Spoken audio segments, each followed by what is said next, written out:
panel speakers are Sanjay Nath from Blume Ventures, Yashish Dahiya from PolicyBazaar, Rajan Anandan from Sequoia Capital, and Shradha Sharma from YourStory as a moderator. Over to you, speakers. Okay, so quickly we'll jump into it for everyone who's watching. All of us know very hard time, hard days, and one of the things which all the entrepreneurs are thinking about and talking about is money. How do they think about money? What do they think, and how should they preserve cash at this time? And how should they think about cash flow? So Sanjay, Rajan, please tell us, how should we be thinking about cash flow, money at this time? Sure. Yeah, Rajan, why don't you answer this? We discussed this yesterday, but please tell all of us, how should we be thinking in this very difficult time about money, about cash flow as entrepreneurs, as people running businesses? Yeah, I think, well, firstly, great to join this over, I think, what is going to be how we will all interact and do business, at least for the foreseeable future, which is online. Hopefully with video, but even without video. And thank you to the YourStory team and also AWS for inviting us.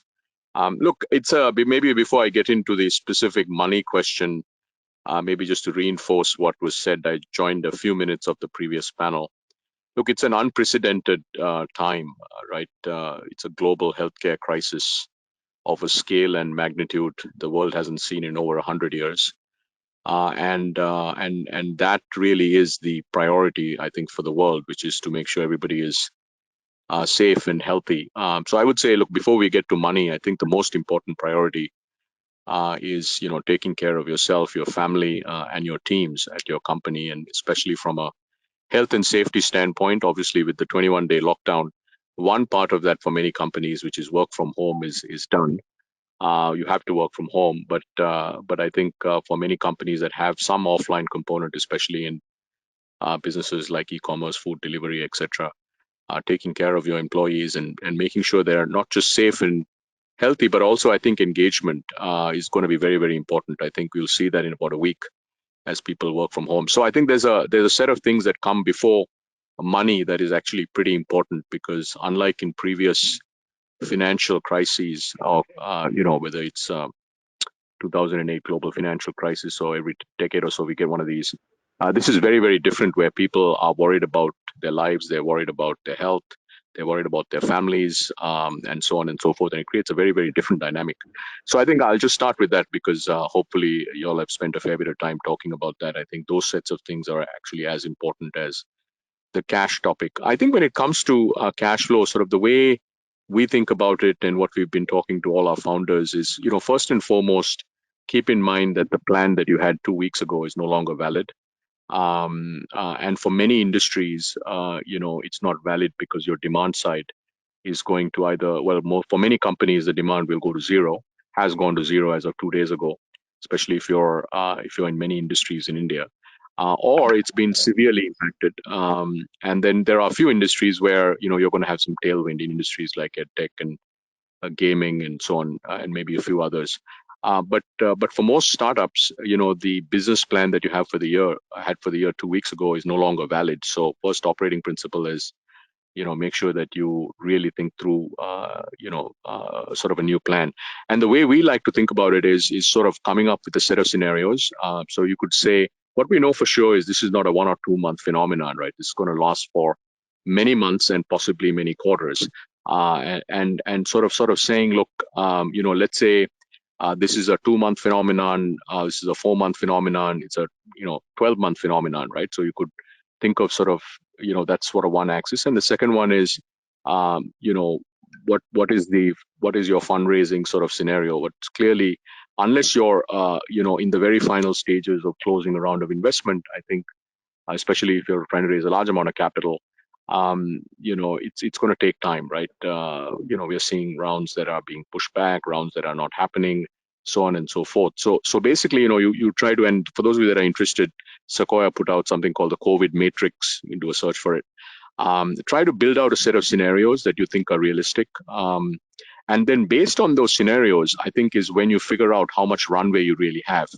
Because many companies that actually thought they had, let's say, 12 months of runway 2 weeks ago now only have 6 months of runway, or maybe even 4 months of runway, right? And the way to think about cash is your goal should be try to double or triple your runway, right? If you've only got 2 months of runway, you're actually in a world of trouble, right? But at least try to get to 4, 5, 6 months of runway. If you've got to 6 months of runway, try to get to 12, 15 months of runway. And then the entire exercise becomes how do you actually extend runway, right? And there are a couple of things to keep in mind. One, look, your revenue, being very realistic about what's going to happen to revenue. I mean, even like a couple of days ago, I was talking to a company that assumed, a SaaS company, that DSO is running at about 70 days. They assume that their DSO is going to get to 80 or 85 days. Well, that's not a good assumption, because when you get into a crisis like this, and this is most likely going to be much more severe than anything that we've seen in decades, your DSO is probably going to double, right? If your DSO is going to double, that's going to have some pretty profound impacts on cash flow. So again, just being realistic about that. Now, in terms of what you do on the revenue side, there are a number of things you can do. It depends on the industry that you're in, and are you seeing sort of new demand dynamics that emerge? And we can talk about that. And then on the cost side, I think the key thing to keep in mind is there's no such thing as fixed costs, right? Things that we used to think were fixed costs, things like rent, things like cost of employees, things like software licenses. There is no such thing as fixed costs. So you should be renegotiating every lease. If there are facilities that you don't need anymore, you should shut them down. You should renegotiate every single contract that you have. And by the way, this also occurs the other way. I was on a call this morning where the team had not assumed that their contracts were going to get renegotiated. They were like, well, nobody's called us yet. Well, guess what's going to happen over the next 4, 5, 6 weeks? Every single one of your customers is going to call you and try to renegotiate your contract. So you should do the same, and so on and so forth, right? And then you got to think about all your costs. So no such thing as fixed costs, and try to variabilize as much as you can and try to reduce your costs. And obviously do it in a very, very thoughtful way, right? So, for instance, and then the last thing is, how are you going to use this quote unquote period to? So let's just anyway, that's about the whole cash. And then the last thing is, what is the team going to do, right? So let's say your revenue went to zero, which is happened in a lot of industries in India. And maybe it's a 3-week phenomenon, maybe it's 6 weeks, maybe 9 weeks. We don't know. Currently, it's 3 weeks. But we know demand's going to be soft for a long time, right? So what do you do in that period? And that becomes another set of important questions that we could get into. So no short answer, but most important thing is the plan that you had a week or two ago is no longer valid, and your whole goal is to double and triple the runway that you have. Thanks, Rajan. Very helpful points. Sanjay, what are you telling your companies? Thank you. Thanks, Shradha. Right now, I'm telling myself because I'm just looking into a mirror and I can only see. I am also looking at my own self. But I'll say that I think Rajan made some great points. We inside Blume, we are thinking and we are seeing that we are in a wartime scenario, right? So all of us have to be wartime CEOs. He made a reference. Rajan made a reference to Sequoia. I remember I was in the Valley, in my more than one decade there, and there was this Sequoia spiral, right? This deck that had come out a couple of decades ago, which basically said you have two choices. You can make some really tough choices now, and I know my the camera is on. You can actually sort of you cut now and then you see the hockey stick later, or you just defer the painful decisions and then you just fall to off the cliff. And I think the only element of a business that founder CEO can control is the cost, right? We know that everything is going to get delayed. I do agree with the scenario planning. There is a doomsday scenario, there is a favorable, and then there's one, which is somewhere moderate. But what you can control is cost. So whatever the tougher decisions are now, it makes sense to make them. So for example, examine every expense, and anything that's discretionary should be renegotiated or cut. And it's going to be some really tough calls. I think on the interesting thing, Shradha, is I think on the empathy side, everybody is in the else is coming from, but also it's fight or flight. Everybody's thinking, businesses are thinking about themselves. I think one interesting strategy I would offer is think about your customers in their boardrooms, right? What are their buttons? What are their buttons? What are they going to get pressure on? And if you can help them, then you become more critical to them, right? So, for example, if let's say a certain sector needs to keep its lights on, what can you do? What can your platform do to do that? Because then you're more relevant to them. I think we talk about reducing customer churn. It's going to be really important to keep your best customers close to you, because I think new business development, opening up new doors is going to become a little difficult. Just taking new meetings is difficult, but your existing customers, your customer churn, if you can reduce that, get deeper into customers, close account closures faster, maybe certain discounts or incentives to keep those customers with you. Exactly like what a VC is doing, right? I mean, we are spending time hunkered with our own portfolio, spending more time with the existing family, and going to go a little slow on new investments. So that's the second point. And the third one I will say, actually, I know we'll get into it deeper into the rest of the conversation, is there are also fantastic opportunities that will come up in a downturn, right? Yesterday we were on a webinar with the Chinese VC, and they were actually just sharing how JD.com was actually created in a downturn in the SARS epidemic, right? The pandemic. Because online got hammered, so he was forced to create offline got hammered, sorry. So he was forced to create an online platform. So if you look at areas like health and wellness, vaccines, plant-based protein, or everything online, like Rajan was saying, the fact is enterprise, a lot of enterprise and consumer behavior is going to move to online only. I think some fantastic ideas will come out from this, and we are in the business of that, right? So while you focus on, I think you're going to stabilize your ship and your operations.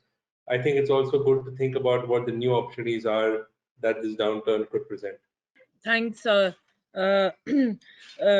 This is very useful. So Rajan, you will have to leave, but there is a question which has come from the audience, and we have a lot of them watching right now. The question is, if our product about 3 months from launch addresses a fundamental necessity, not virtual presencing or e-meeting, that is required by organizations today and in the post-COVID scenario, how should we prepare to launch and scale? If you can answer, and then Sanjay, if you could answer this, please. So Shradha, I didn't understand what does the product do?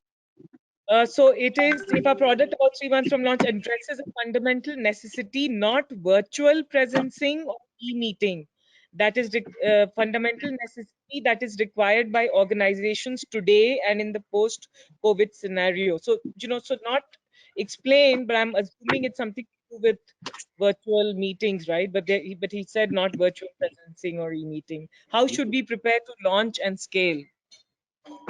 So I'm assuming this is a physical product? Off the radio. Physical product. Is it a physical product? I'm confused. Yeah, I don't understand the question. Yeah, me too. So, why don't you, Ellie, send me the question properly? Because if it is not a virtual presencing or e-meeting, then is it a physical product? It's a physical product, Shradha. We just checked. Yes, it is a physical product, Rajan. Yeah, so look, I think if it's a physical product, if it's something that needs to be sold at retail. So let's just make this up, right? We don't really know exactly what the product is, but let's just assume you're launching a new direct-to-consumer brand and you're 3 months away from launch, right? So 3 months from now, it is likely that let's say if we were China, right? China was locked down. Wuhan was locked down for 2 months. So maybe some cities in India get locked down for at around that time frame, maybe a little longer or shorter. But it's likely that, maybe it's not 3 months, maybe it's 4 months or 5 months. I think retail will be back on. I think what you want to do, though, when the market does open up again, I do think consumer needs may be slightly different, right? So thinking about products that hopefully will align with what people care most about, right? So for instance, if you're launching something, like it's a great time to be thinking about, products that are focused on areas like health, like hygiene, right? Like sanitation, like wellness, right? I mean, this is just a great time because this is, these products are massively top of mind. So I would say, thinking about the category quite deeply becomes important, right? Same thing applies, by the way, even if you're launching a digital business today. And then second, look, in terms of how you launch it, I do think in the next 3, 4, 5 months, we're going to see an acceleration in e-commerce, right? Obviously, currently over the last couple of days, delivering even food delivery or medicines or groceries has been quite challenging. But my sense is over 3, 4, 5 months from now, those issues will get sorted out in the next couple of weeks. But we will actually see a step change increase in e-commerce. So I think driving digital acquisition, driving sort of DTC brands through digital commerce should become even bigger priority. And then, if it's a product that's going to be omni-channel, I mean, retail should open up and you should be fine. So if it is a DTC brand, I guess the thing I would be most thoughtful about is, is the consumer interest for the kind of product that you're going to launch, is it going to be higher or lower because of what started a couple of weeks ago and what's going to be happening over the next, not just 3, 4, 5 weeks, but over the next couple of months. Thanks, Rajan. Before we let you go, because I know you have to leave at 2, one question, and this is like question which many people are asking: how difficult would it be for a B2C startup to raise angel seed funding during this period? Look, so I think the short answer is, companies will continue to raise angel rounds, seed rounds. So, for instance, if you look at Sequoia Surge, which is a program that I'm deeply involved in, right? We are continuing to invest. In fact, we have our third cohort that will start in a couple of weeks. We'll be able to tell you guys about the incredible companies that we have in our cohort in a couple of weeks when we start. We've already made our first set of investments for fourth cohort, which is going to start in September. So we're going to continue to invest, right? And because I think as investors, I think Sanjay mentioned this, there's going to be an enormous amount of time that will be spent with our existing portfolios because a lot of our companies are going to need a lot of support to kind of make sure that we can navigate through the next 3, 6, 9, 12 months, but we'll continue to invest. I do think on the angel side, having been an angel investor a very, very long period of time, I do think what's going to happen, whether it's at angel or seed, and the same will apply to E, B, and C, is that the bar is going to be different, right? So, for instance, like if you're, growth for the sake of growth is going to be started becoming out of fashion. I'd say probably around September, October, since the whole WeWork dynamic that happened. But I think now you're going to see an obsession with unit economics. You're going to see an obsession with on investors' part, right? And it doesn't matter whether it's angel or seed or Series A or B. And also, I think there's going to be a lot harder questions that are going to be asked around, how are you going to build a viable economic model, right? At the end of the day, because I think growth for the sake of growth, will drive distribution. We're going to lose money on every order. I think all those sorts of businesses are probably not going to be thought about favorably. So I think investments will happen. I think the bar on viability is going to be much, much higher. I think if you're just starting up, thinking about how you're going to leverage friends and family money and so on and so forth to get going, I think is going to be important. I think companies are going to be built much more frugally, simply because of the environment that we're in. And probably also keep in mind that, some of the most successful companies in history were started actually in periods like this, right? So Sequoia partnered with Cisco actually on that very, very dark day in 1987 when the entire financial markets collapsed, right?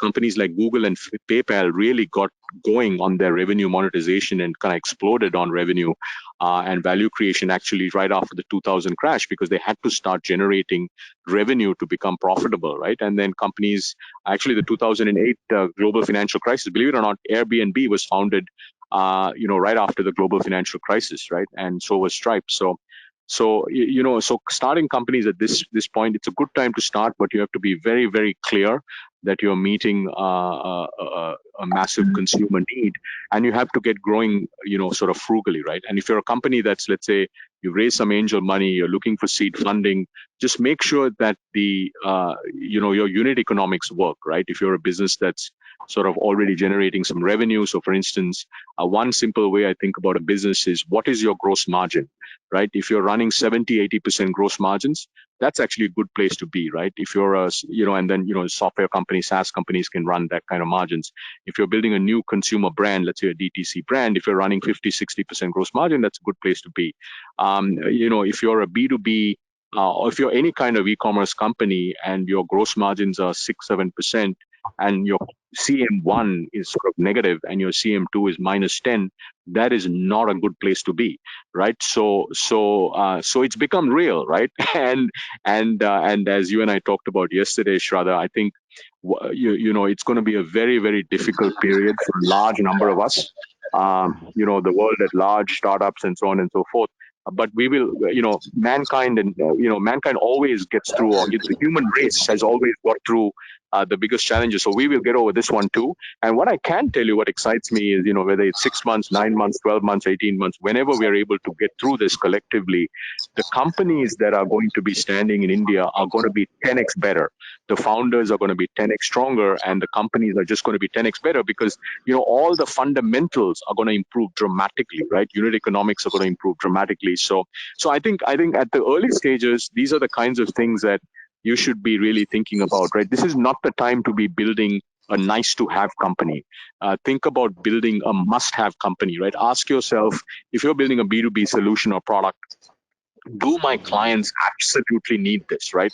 If they're cutting 20, 30, 40% of their cost, your clients, is this something that they're going to invest in, over the next year? If it's not a must-have product, they're not going to invest in it, right? Same thing with consumers. And this is, is this a product that, consumers are going to want to have? So those are some of the questions that I think founders, especially, in the early stages, should be asking. But to answer the question, look, Sequoia, we are, as a firm, we are very much open for business. In fact, Monday, we had an investment committee, and much like any other week, we discussed 4 investments in detail. But it is going to be, look, I think you'll hear this from every investor that you talk to. It is a very difficult period, right? It's a difficult period. I mean, think about it. Most companies' revenues have gone to zero. I mean, zero, right?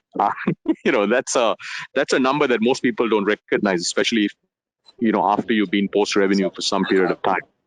So long answer, Shradha, but that's sort of how I think about it. Yeah, Rajan, thank you so much. Painful time, but as I told you yesterday, we just need to keep hearing you, and it just motivates us a lot.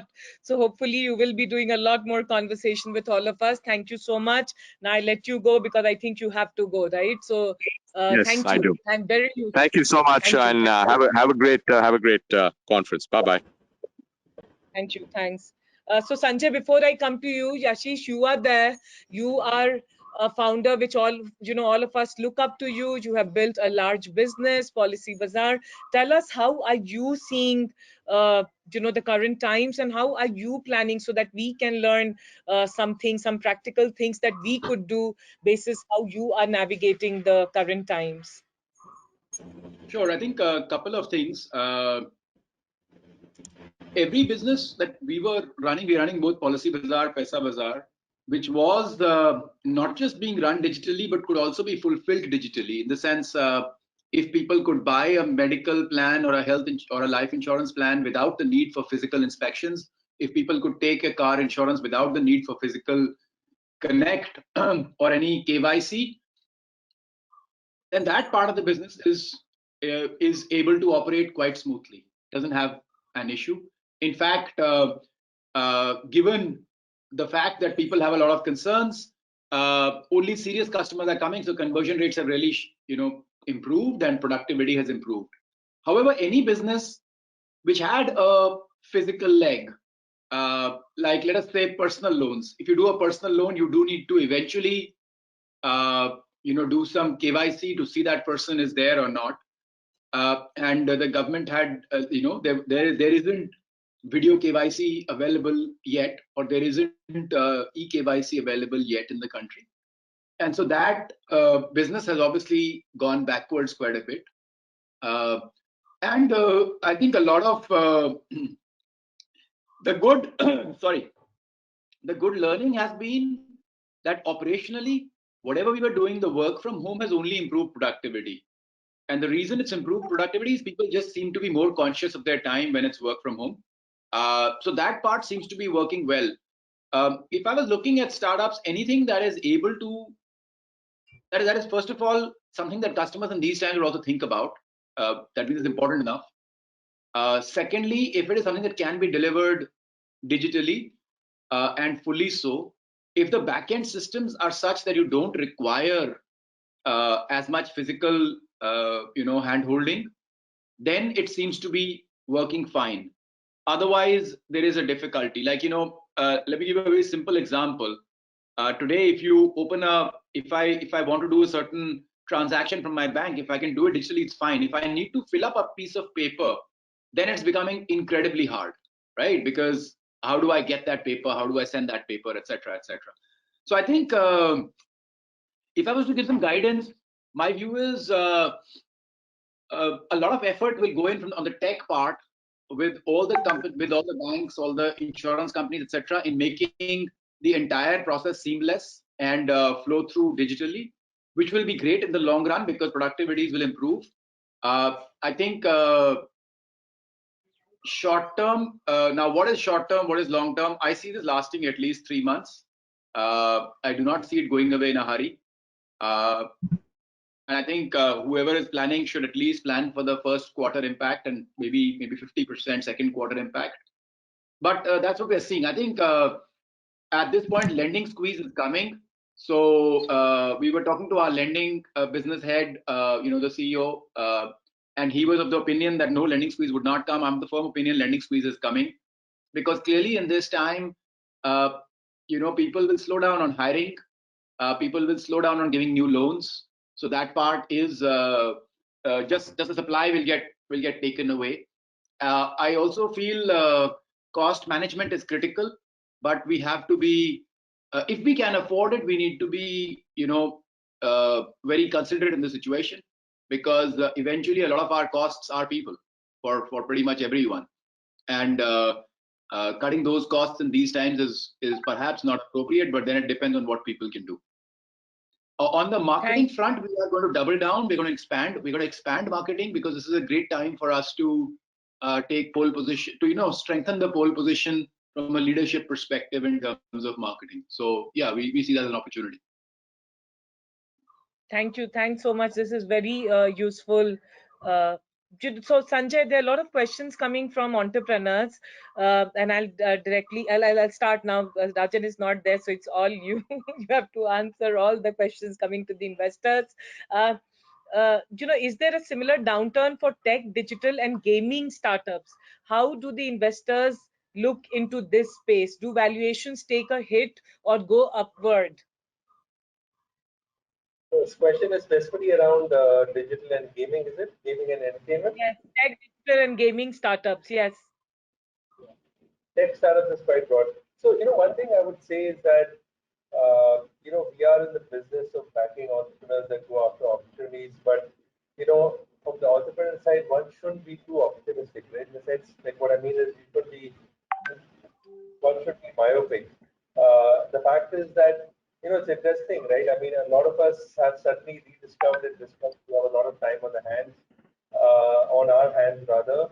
We've got time for Zoom calls, so making a lot of time is suddenly freed up. So it is not inconceivable that the new social app, for example, like I'm looking at Facebook, for example, like there are game boards and there are these breakout rooms. Lots of the gaming and social platforms will launch these features. I think the founders got to think, and we've got to think, is this just a feature that can be turned on by one of the largest social platforms, or is this a standalone, sustainable company, right? A product platform in and of itself. After that, I think this is shown. I think we said it well that it is really divided what parts of the value chain can be done online and what can be done offline. I think the fact is that the future of work, in one sense, is already here, right? It's not the future, but it's already the present. So I think the concept of the corporation, the corporate HQ has changed. Do people really have to be there every single day of the week, or would it be maybe a couple of days a week and then work remotely and focus on productivity?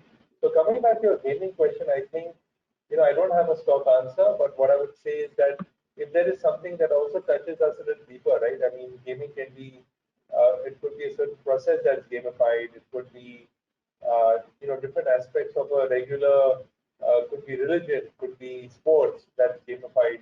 Sure, I think people are a little more receptive to social collaboration in that sense. So it really depends on what it is. I think it's a great time to actually build engagement and engage with customers and users now, not necessarily pitch for money, right?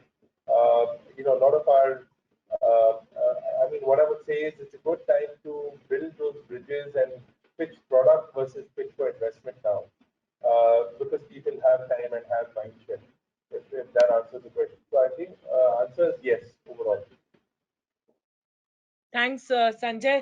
Yashish, I had one question. How are you looking at your call centers? These are physical call centers, and you deal with so many millions of people. How are you looking at the physical infrastructure of call center right now in the current times? Yeah, so that has been the what I would say the overwhelming positive news here, because I have always been a believer that these could have worked from home, and my entire team, and I mean my entire team, as in the 50 odd people that I call immediate team, were all against that idea. So we were never able to expand that concept. However, I got my opportunity with this, and all 13,000 employees now work from home. And what we saw on day one, because nothing could have changed between day 0 and day 1, right? It just happened on one particular day. Sales went up 20%, and they stayed there. Productivity went up, everything went up. And I said, we've been wasting people's time by asking them to come to office every day in the name of discipline, telling them to sit in office from 9 o'clock till 7 o'clock. Those guys are just, because see, remember, our incentive structure was very well set, where people get paid for sales. So eventually the guys are self-driven. They will get paid more if they sell more, right? So eventually, and it's all premium link. So all those, all the accountability has been tracked over the last 12 years. So all of that was all set. The systems we have been able to deploy beautifully and seamlessly. I think, I think on a, maybe on a, at least on a national scale, running a sales call center from home with 13,000 dispersed employees is something I don't know if it's been done anywhere. So that's working beautifully, but now it opens up everything for me. Tomorrow, if I want to open up a center in Chennai, I'm not going to go and rent a building. I can just tell you, we have already given notices for 4 of our buildings.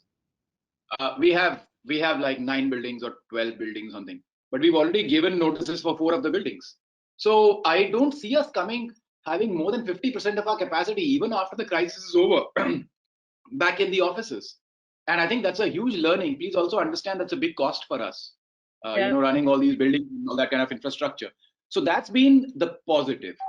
I think out of the, as I said, out of the 17 odd business units we run, everyone which had invested in the backend systems where stuff could happen without a single paper have had almost no impact or positive impact. And the 5 or 6 business units that had paper involvement or some physical involvement, those are almost down to 0. So I think that's a great learning, that if your backend is strong, it will be able to hold up, and if it is not, you got to build that. But work from home is perfectly fine. I think that's working beautifully. Thanks. This is very this is, I think. In fact, one of the things we're doing is we're now offering it to all banks and insurance companies, because it's a dream for anybody to be running an entire sales office from home, right? And we don't just have the technology. We have the technology, the compliance, the security, and the product and the performance management. The entire system is in place. And guess what? I have maybe about 4,000 extra employees right now because of the productivity increase. So the average talk time has gone up by about 40%. So I, obviously don't need about 4,000 people. We're still paying them. And what we are trying to do is, that's why we are offering it to the insurance companies and banks, because it's a ready facility, ready to go from day one with people. Yeah. And last, one of the, before I go to Sanjay is, Yashish, have you revised your revenue projections? Because, everyone is looking at their AOPs, No, so and I'm absolutely. Yeah. As I said, out of our 17 business units, 12 have almost no impact or positive impact, and 5 have, what we've said is for the next 3 months their revenue is zero. Because we just don't, like, it's not zero, it's like 10% of what was happening earlier, because we just don't expect those events to happen. So I think look, insurance is holding up beautifully. I think for us it's a massive opportunity, because clearly people are not walking into banks to buy insurance right now. And for the physical side, the last thing you want is somebody physically coming to meet you to sell insurance. So I think being in that pole position on the digital front is really playing to our advantage at this stage. And I think we will come out of this very strong. And that's why I said we are expanding the marketing spend. When I look at lending, the fact that the eKYC is not there. So the real view is, I think in about 1 month or so, the eKYC will be sorted. And once that's sorted, some form of lending will happen, but it'll be very safe. You see, in this time, I wouldn't lend, because people are going to be under a lot of strained conditions. Whether they want to pay back or not, I don't know. So we've, in the last 24 hours, heard from pretty much every digital lender that that all the names you've heard of and said, guys, we're not lending for the next 3 months. Like everybody you heard, right? So no short-term loans, nothing, because that's the situation. Yeah, but thanks, Yashish. I think these are some of these things will guide, because what I hear from you is that this is a great opportunity from an insurance side, but there are some verticals which will not be growing for the next quarter. So you are looking at revising your revenue estimates and numbers. So this helps, because most of the entrepreneurs now is the time they will be planning their next fiscal, right? And I think one more thing I would like to add. We have done our identification of the people that we don't require. And I'm not talking about short term, I'm talking about long term, because we will make no decisions. We will make no decision at all which has to do with the next 2-3 months. We will only make decisions which can last up to March next year, right, or beyond. So on that itself, this has given us an opportunity to relook at our costs again, and there's a lot of opportunity there. But at the same time, what we've also done is we've guaranteed all our employees at least 3 months of the next 3 months of salaries, so that that confidence is there that in these times we won't hurt anyone. But in the longer run, we may not require a lot of people, and that is also true. So we're being fairly open about it and transparent about it, that while we have certain decisions, and we probably let those people also know that, look, long term we may not require you, but for the next 3 months everything continues as usual. And nobody expects this crisis to kind of last more than 3 months, as in the shutdown, etc.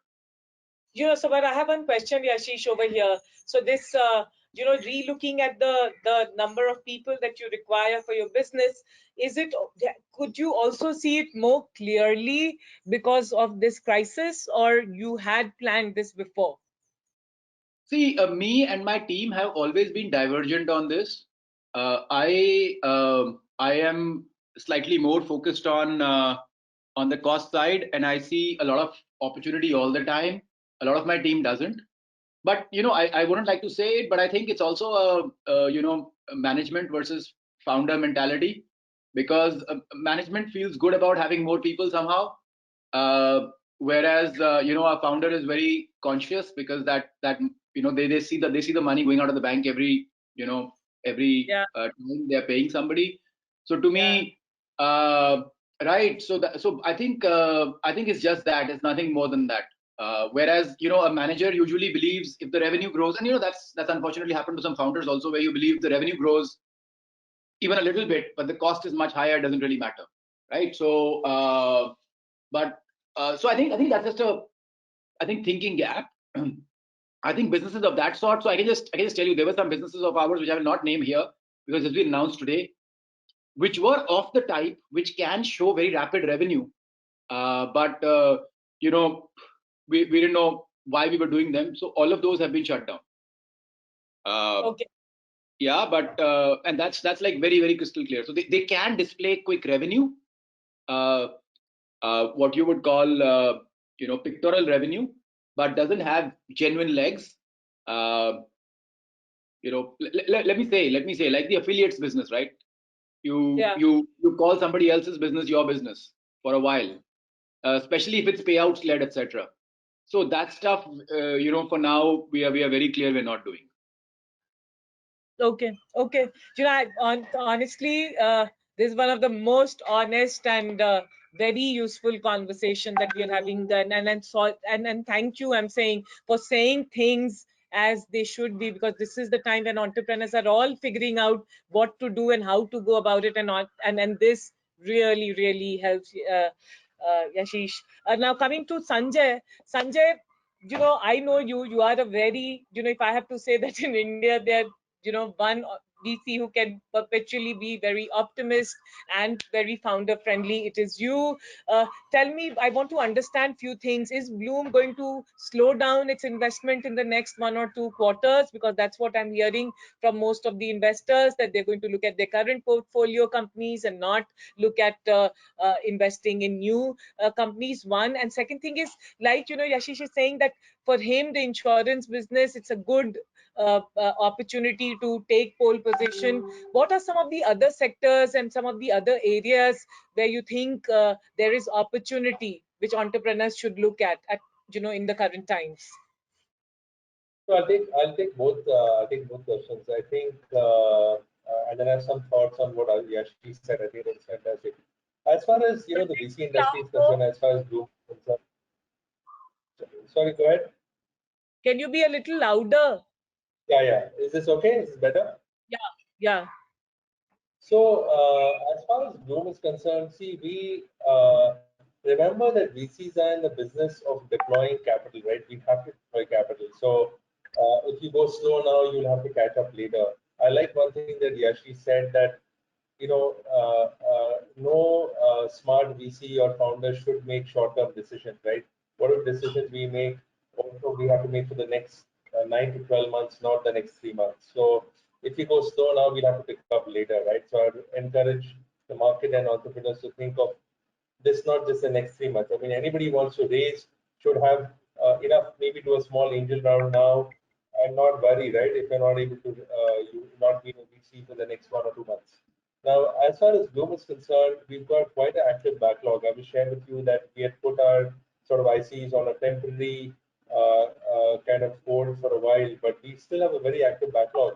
We're looking at companies that we met from last year, from Jan, March. So we will be active.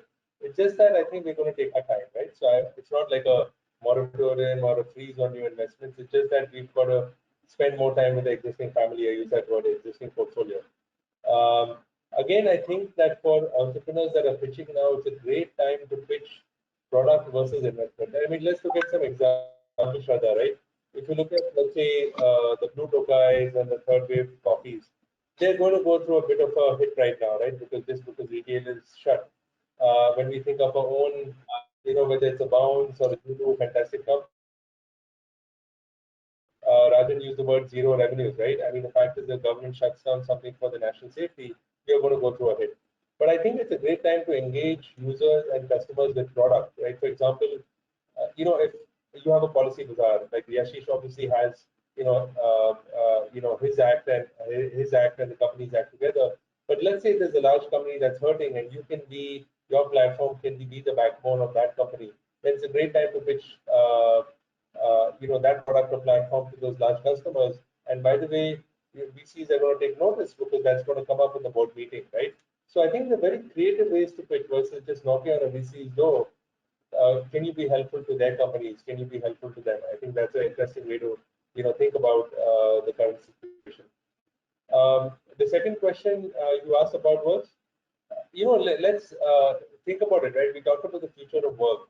in one sense, the future of work is already in the present, right? I think what is going to change is a lot of enterprise behavior is going to move online.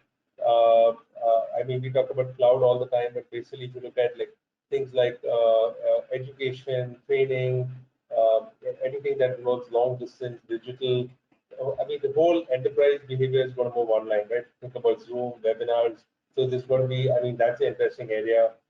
Uh, they will also be perhaps less human contact based intervention, right? So we've got conversational AI, machine learning, other technologies that are going to automate entire processes on the enterprise B2B side of things will become interesting. Um, if you look at the social side, somebody had a question around gaming. It's also interesting because I think this might drive smaller groups, right? I think the concept of the corporation and landing up on Monday morning and being there from 9 to 5 is going to change. So or will change, might change. So different forms of social behavior, right? You're seeing features being launched, uh, game rooms, breakout rooms, smaller groups, smaller cohorts. So using how do you communicate with them? Different kinds of voice apps, real-time apps. So I think communication, the new WhatsApp will likely, could come out from this downturn, right? Because the way we are communicating and collaborating itself is changing. I think on healthcare, I'll stop there before we go to the next question.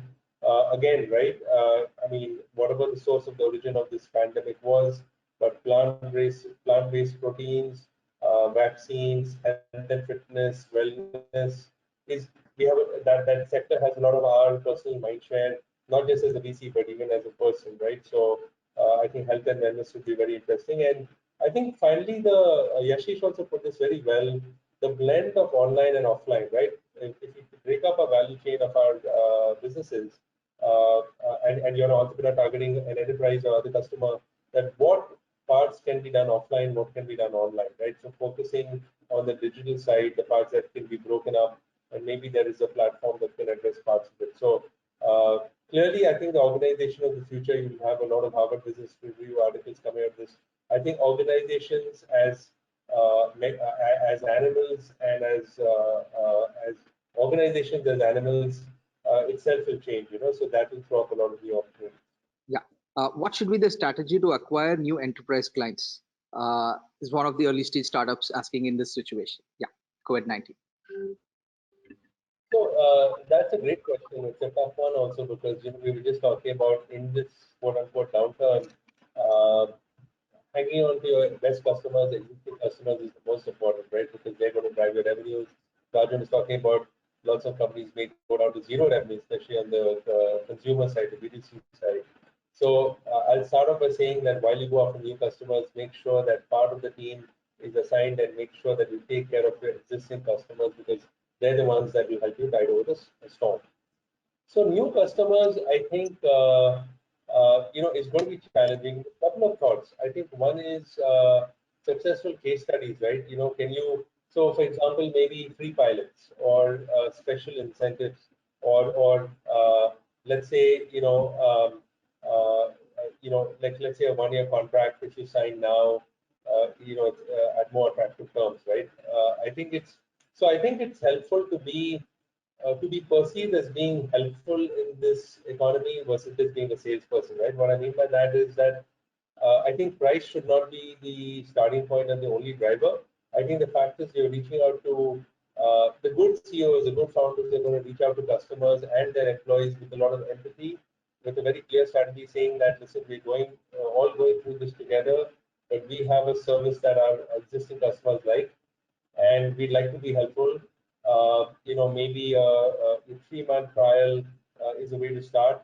But the idea is not to lead with price, but to basically win over the customers' hearts and minds and to lead with empathy and write a very clear message, about what's going to happen in the next 6. So I would definitely think of things like incentive, discount, maybe a free pilot for 3 months, but not lead in as, okay, this is the opportunistic, we want to win your customers, we're getting hammered, and we'll offer you this free, but really the largest scheme of customer retention strategy and new business development, price is one feature that is offered.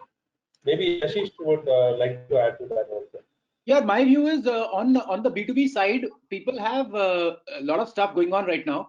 So if you have something which can help them right now, it's the right time to communicate, but your solution better be fairly developed. So I can just give an example. Like, we had to move from work from home, right? We had about 10 days when we figured we had to do this in about 10 days.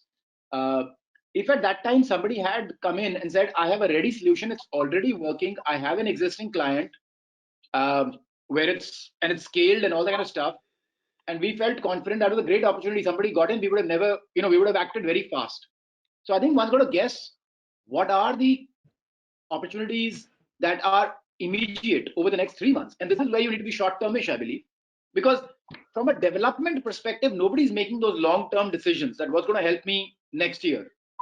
That's, quite honestly, I would be very surprised if somebody is doing that. It's certainly not, stuff on which people are saying, okay, which solution do I use which will help me next year? That's not happening.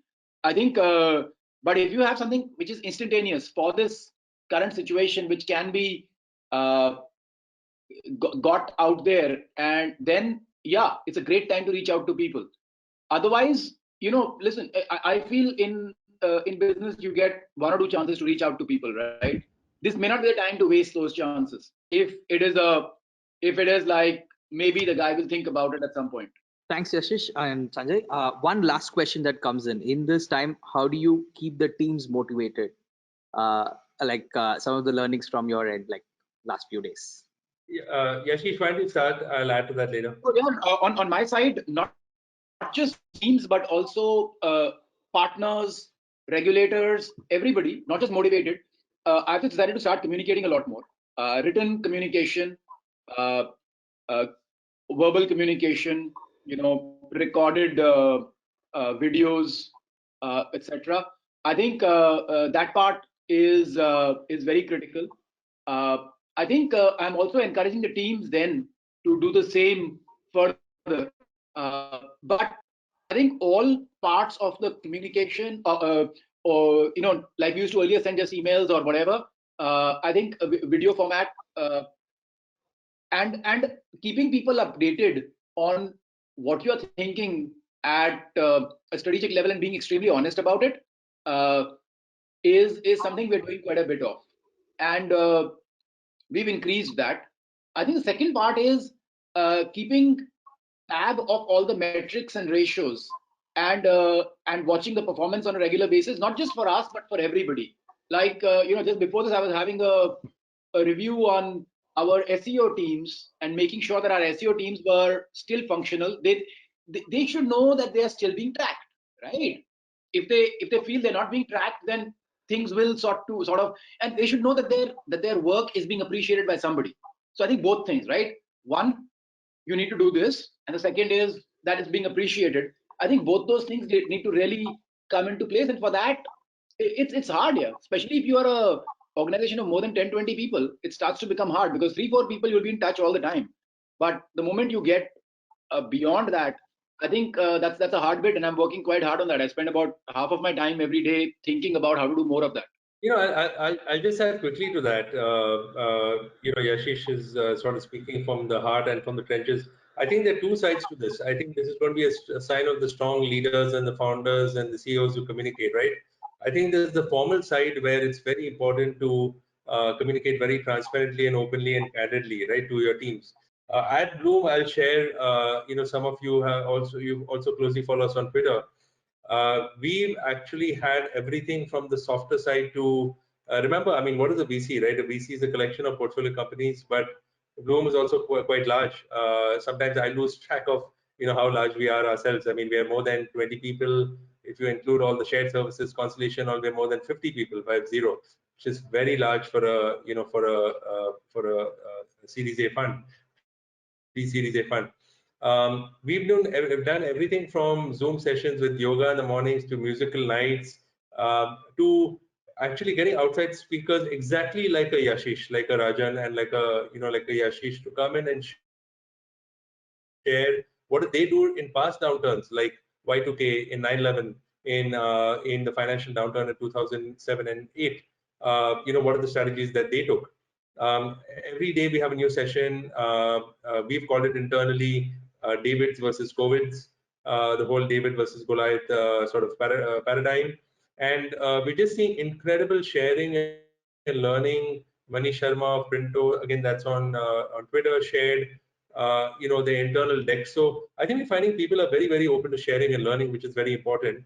Almost like live case studies, right? And then we're going topic by topic. So that's more about what Blume is doing. But I think it's really incredibly important to communicate transparently. And if you do that, I think people understand. I'll give you an example. If there's a pay cut, just as an example, and you're asking employees to take pay cuts, and the CEO takes a pay cut, that's tremendous skin in the game, right? People understand that it's happening right at the top. I think this is a time to actually really bring people together, and it's an incredible opportunity to bring your startups together, your employees and stakeholders together. Got it, Sanjay. Thank you so much, Yashish and Sanjay, for your time, and thank you so much, Shradha and Rajan. That brings us to the end of the session for today. We thank all the attendees who's been there till the end. I think sharing all their questions, and I hope we got as much as answers possible. We're going to continue this series more. We are going to come back with further multiple topics and bring in more different set of speakers and diverse topics. Looking forward to hosting you all soon. Thank you so much, everyone.